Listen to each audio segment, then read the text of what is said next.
നമുക്കറിയാൻ കഴിയില്ല പടച്ചവനെ, അത് പള്ളിയിലാണ് പലിശയുടെ കഞ്ഞി നമ്മുടെ നാട്ടിലൊക്കെ ആകെ ചളകുളമായി കിടക്കുകയാണ്. നിങ്ങൾ ഭാഗ്യവാന്മാരാണ്. ഇവിടെ ഏതു പള്ളിയിലാണ്, ഇവിടെ ഏത് സ്ഥലത്താണ് പലിശക്കാരൻ്റെ ഭക്ഷണം തരിക? അൽഹംദുലില്ലാ, നമ്മുടെ നാടുകളിലൊക്കെ റമദാൻ മാസമാകുമ്പോൾ 30 ദിവസവും കഞ്ഞി വെച്ച് കൊടുക്കുന്ന പലിശക്കാരുണ്ട്. അല്ലാഹുവേ, പാവപ്പെട്ട ഉമ്മമാര്, പാവപ്പെട്ട ഇത്തമാര്, പാവപ്പെട്ട ഇക്കമാര്, ആ പള്ളിയിൽ നിന്ന് കൊണ്ടുവരുന്ന കഞ്ഞി കുടിക്കുന്ന ഉമ്മമാരുൾപ്പെടെ, ആ പള്ളിയിൽ പോയി കഞ്ഞി കുടിക്കുന്ന ഉപ്പമാരുൾപ്പെടെ എത്രയോ ആളുകൾ ഹറാമ് തിന്നുകൊണ്ടിരിക്കുന്നു. പടച്ചവനെ, ഞങ്ങളെ കാക്കണേ അല്ലാ. ഞങ്ങൾ ഈ അനുഭവിക്കുന്ന ചൂടും നമ്മൾ ഈ അനുഭവിക്കുന്ന കെട്ടപ്പാടും, അല്ലാഹുവേ, നിന്റെ കോടതി വരുമ്പോ റയ്യാൻ എന്ന് പറയുന്ന, നോമ്പുകാര് കടന്നു പോകുന്ന റയ്യാൻ എന്ന് പറയുന്ന കവാടത്തിലൂടെ കടക്കാനുള്ള ഭാഗ്യത്തിന് ഇതൊരു കാരണമാക്കണേ തമ്പുരാനെ, ഇതൊരു കാരണമാക്കണേ റഹ്മാനെ. അല്ലാഹുവിന്റെ റസൂൽ നോമ്പ് മാസത്തെ കുറിച്ച് അതാക്കും ശഹ്റു റമളാൻ എന്ന് പറഞ്ഞിട്ട് മുത്ത് റസൂൽ പറഞ്ഞു, ശഹ്റു റഹ്മ, അത് റഹ്മത്തിന്റെ മാസമാണ്. നബിയുനാ മുഹമ്മദ് മുസ്തഫ, അത് റഹ്മത്തിന്റെ മാസമാണ്. ഇന്നു മുതൽ നമ്മൾ ദുആ ചെയ്യുന്നു, അല്ലാഹുമ്മ റഹംനി യാ അർഹമർ റഹീമീൻ. എന്താണ് അതിന്റെ അർത്ഥം? അല്ലാഹുവേ, ഞങ്ങളോട് കരുണ കാണിക്കണേ, കാരുണ്യവാനായ പടച്ചവനെ എന്നാണ് ഈ ദുആ നമ്മൾ പറയണം. മസ്ജിദുകളിൽ ചിലപ്പോൾ ഇത് കഴിഞ്ഞിട്ട് ഇവിടത്തെ ഒരവസ്ഥയിൽ ഒരുമിച്ചിരുന്നങ്ങനെ പറയില്ലായിരിക്കാം. പക്ഷേ നിങ്ങൾ മറക്കല്ലേ, ഒരു ദിവസം പോലും പറയാതിരിക്കല്ലേ. ഉറങ്ങുന്നതിന് മുമ്പ് ആവേശത്തോടെ പറയണം. ഇന്നിവിടെ ദുആ ചെയ്യുന്നത് 11 പ്രാവശ്യം നിങ്ങൾ മുഴുവനും എഴുന്നേറ്റ് നിന്നിട്ട് അല്ലാഹുമ്മ റഹംനാ യാ അർഹമർ റഹീമീൻ എന്ന് പറഞ്ഞിട്ടാണ്. അള്ളാന്റെ കാരുണ്യമില്ലെങ്കിൽ ജീവിക്കാൻ പറ്റുമോ? അള്ളാന്റെ കാരുണ്യമില്ലെങ്കിൽ ഒരു വിരൽ ചലിപ്പിക്കാൻ പറ്റുമോ? അള്ളാന്റെ കാരുണ്യമില്ലെങ്കിൽ എന്റെ പ്രിയപ്പെട്ടവരെ ഒരു കാലം നിൽക്കാൻ പറ്റോ? ഞാൻ ഈ അബുദാബിയിലേക്ക് വരുന്നതിന് വേണ്ടിയിട്ട് 4 മണിക്ക് തിരുവനന്തപുരത്തുനിന്ന് ഫ്ലൈറ്റ് ആണ്. രാത്രി 1 മണിക്ക് എൻ്റെ വീട്ടിൽ നിന്നിറങ്ങി എൻ്റെ പ്രിയപ്പെട്ട ഉറങ്ങിക്കിടക്കുന്ന മക്കളുടെ കവിളത്ത് മുത്തം കൊടുത്തു കൊണ്ടുവരുമ്പോൾ ജീവിതത്തിൽ ആദ്യമായി ഒരു പ്രവാസി അനുഭവിക്കുന്ന പോലെ ഒരു അകൽച്ചയുടെ, ഒരു വിദൂരതയുടെ നൊമ്പരം ഞാൻ അനുഭവിക്കാൻ പോവുകയാണ്. ആകെ ഒരു 4 ദിവസവും 5 ദിവസവും ഒക്കെ മക്കളെ വിട്ട് നിൽക്കുന്നതല്ലാതെ ഇങ്ങനെ ഒരു 10-20 ദിവസം ഞാൻ വിട്ടുമാറി നിൽക്കൽ വളരെ അപൂർവമാണ്. ചിലപ്പോൾ ഉംറയ്ക്ക് പോകുമ്പോഴൊക്കെ സംഭവിക്കുക മാത്രമാണ്. പക്ഷേ അതിലൊന്നും എനിക്ക് സങ്കടമില്ല. ഞാൻ അവിടെ നിന്ന് വരുമ്പോൾ നാട്ടിൽ കോരിച്ചൊരിയുന്ന മഴയാണ്. ആ മഴയത്തിൻ്റെ കാട്ടുമുറാക്കൽ മുസ്ലിം ജമാഅത്തിൻ്റെ ഖബറുകൾക്കിടയിലൂടെ എൻ്റെ പ്രിയപ്പെട്ടവരെ, ഞാനും എന്നോടൊപ്പമുള്ളവരും നടന്നുപോയി. രാത്രി 1 മണിക്ക് എവിടെയെന്നറിയോ?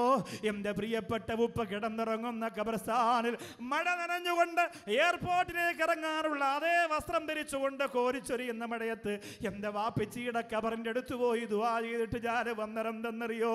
ഇനി റമളാൻ 20 വരെ എൻ്റെ പ്രിയപ്പെട്ട വാപ്പിച്ചാന്റെ ഖബറിന്റെ അടുത്ത് എനിക്ക് വരാൻ കഴിയില്ലല്ലോ. അതൊരു പ്രിയപ്പെട്ട വാപ്പ മകന് കൊടുത്ത റഹ്മത്തിന്റെ ഭാഗമാണ്. ഒരു മകൻ തന്റെ പിതാവിന് കൊടുക്കുന്ന റഹ്മത്തിന്റെ ഭാഗമാണ്. റബ്ബിർഹംഹുമാ കമാ റബ്ബയാനി സ്വഗീറാ. വെറുതെയല്ല ആ ദുആ നിങ്ങൾ ചൊല്ലണമെന്ന് അല്ലാഹുവിന്റെ ഖുർആൻ പറഞ്ഞത്. അത് കാരുണ്യമാണെങ്കിൽ, ഉമ്മ മക്കളോട് കാണിക്കുന്നത് കാരുണ്യമാണെങ്കിൽ, ഈ ലോകത്ത് അല്ലാഹു റബ്ബുൽ അർഹമർ റഹീമീൻ ഏറ്റവും വലിയ കാരുണ്യവാനാണ്, ഏറ്റവും വലിയ കാരുണ്യവാനാണ്. റമളാനിന്റെ അവ്വലുഹു റഹ്മ, ആദ്യത്തെ 10 ദിവസം റഹ്മത്തിന് വേണ്ടി പടച്ചതമ്പുരാൻ മാറ്റിയിടുമ്പോ എൻ്റെ പ്രിയപ്പെട്ട ഇസ്ലാമിക് സെന്ററിൽ വന്ന സ്നേഹസമ്പന്നരായ പ്രിയപ്പെട്ടവരെ, എന്ന് ഞാൻ വരുന്നെന്ന് പറഞ്ഞാൽ എല്ലാം മറന്നുകൊണ്ട് ഓടി വരുന്ന സ്നേഹസമ്പന്നരായ പ്രിയപ്പെട്ട പ്രവാസികളെ, അല്ലാഹു നമുക്ക് തരട്ടെ, കാരുണ്യം തരട്ടെ, ജോലിയിൽ കയറ്റമുണ്ടാകട്ടെ, ശമ്പളം കൂടട്ടെ, മക്കൾക്ക് ജോലി ലഭിക്കട്ടെ, അപകടങ്ങൾ അല്ലാഹു മാറ്റിക്കൊടുക്കട്ടെ, മാരക രോഗങ്ങളെ അല്ലാഹു ഒഴിവാക്കി കൊടുക്കട്ടെ. 2 വയസ്സും 4 വയസ്സും 6 വയസ്സും ഒക്കെ പ്രായമായ പ്രിയപ്പെട്ട പിഞ്ചുമക്കൾ ക്യാൻസർ എന്ന മഹാമാരി പിടിച്ച് ഹോസ്പിറ്റലിന്റെ അകത്ത് കിടന്ന് പൊട്ടിക്കരഞ്ഞു കൊണ്ടിരിക്കുമ്പോൾ അല്ലാഹുവിന്റെ കാരുണ്യം വേണ്ടേ? എൻ്റെ പ്രിയപ്പെട്ടവരെ, ഈ 10 ദിവസം നിങ്ങൾ പാഴാക്കി കളയല്ലേ.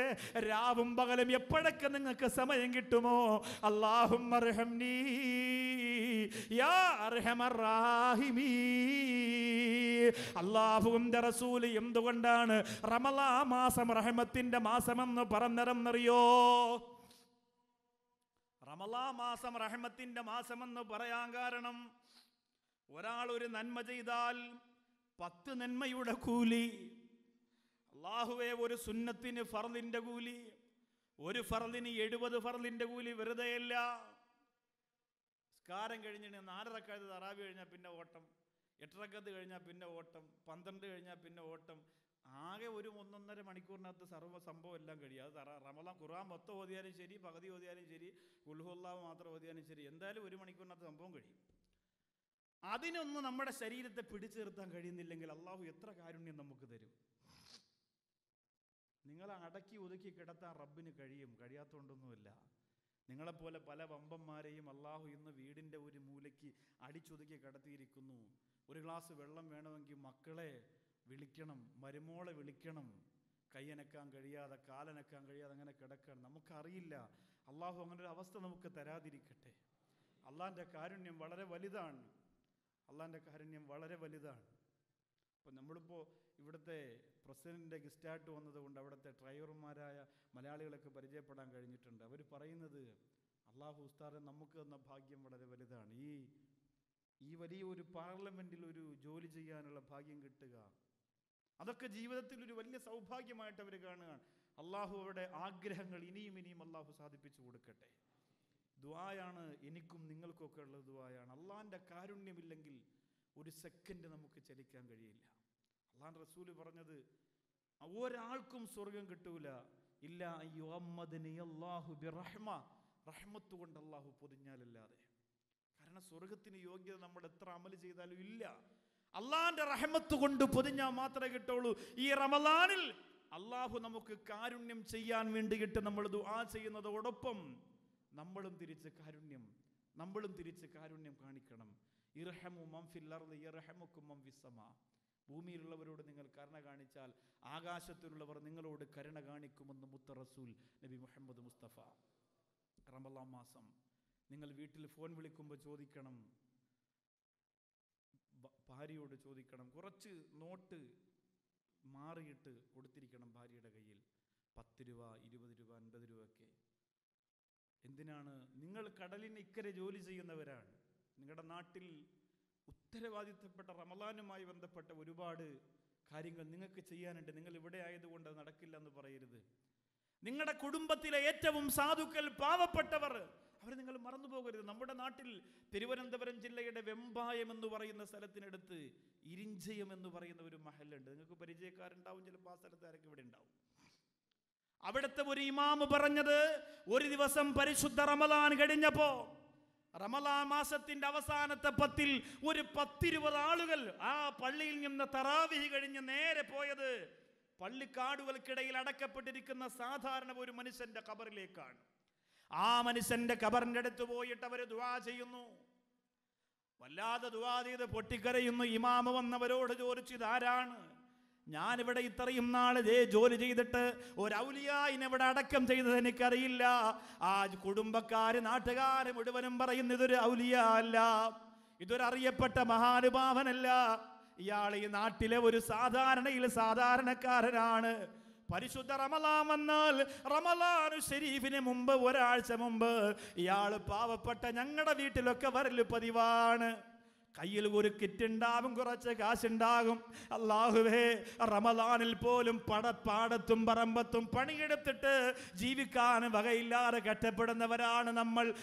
നമുക്ക് റമളാനിന്റെ പൊരുത്തം തരാൻ, നമുക്ക് റമളാന്റെ സുഖം തരാൻ, നമുക്ക് റമളാന്റെ സന്തോഷം തരാൻ, നമുക്ക് റമളാനിന്റെ പൂർണ്ണമായ എല്ലാ അനുഗ്രഹങ്ങളും തരാൻ നമ്മുടെ കൈ നിറച്ച് പണവും അതുപോലെ അരിയും ഈത്തപ്പഴവും ഒക്കെ വാങ്ങിക്കൊണ്ട് തന്ന ഈ സാധുവായ സഹോദരൻ ഖബർ, അല്ലാഹുവേ, കഴിഞ്ഞ റമളാൻ വരെ നമ്മളോടൊപ്പം ഉണ്ടായിരുന്നു, ഈ റമളാനിലില്ല.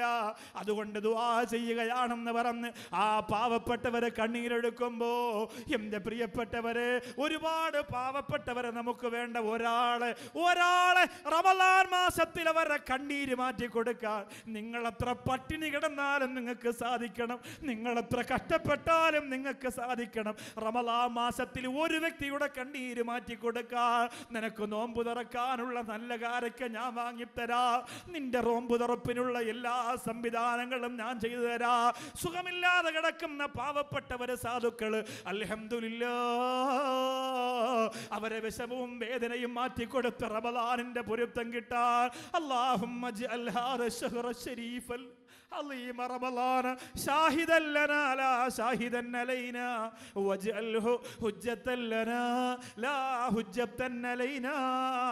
അല്ലാഹുവേ ഈ റമളാൻ നമുക്ക് അനുകൂലമായ സാക്ഷിയാക്കണേ അല്ലാഹ്. നാളെ പരലോകത്ത് റമളാൻ വരുന്നതാണ്, നാളെ കോടതിയിൽ അല്ലാഹുവിന്റെ കോടതിയിൽ റമളാൻ വരുന്നതാണ്. ആ റമളാൻ വരുമ്പോ നിനക്ക് അനുകൂലമായും പ്രതികൂലമായും റമളാൻ നിന്നോട് സംസാരിക്കുന്നതാണ്. അനുകൂലമായി സംസാരിക്കുന്നത് ആരോടാണ്?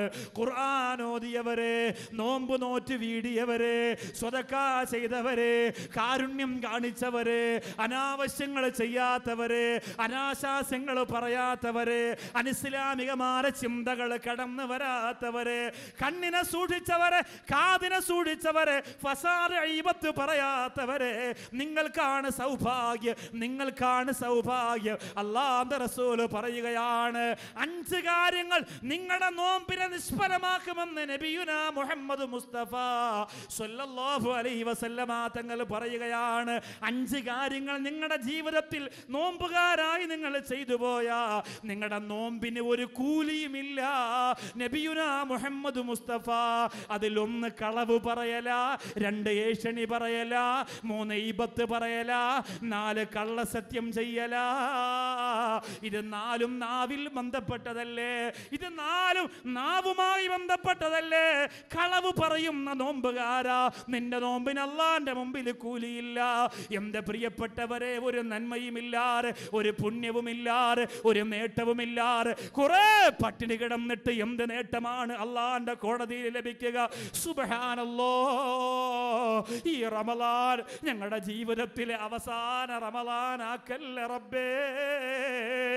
ഇനിയും നോമ്പ് പിടിക്കണമല്ലോ, ഇനിയും തറാവീഹ് നമസ്കരിക്കണമല്ലോ, ഇനിയും സ്വതക്ക ചെയ്യണമല്ലോ, ഇനിയും ഇബാദത്ത് ചെയ്യണമല്ലോ, ഇനിയും പടച്ചവന്റെ പൊരുത്തത്തിൽ പോകണമല്ലോ. അതുകൊണ്ട് റബ്ബേ, ഈ റമളാൻ നമ്മുടെ ജീവിതത്തിലെ അവസാന റമളാനാക്കല്ലേ അല്ലാഹ്.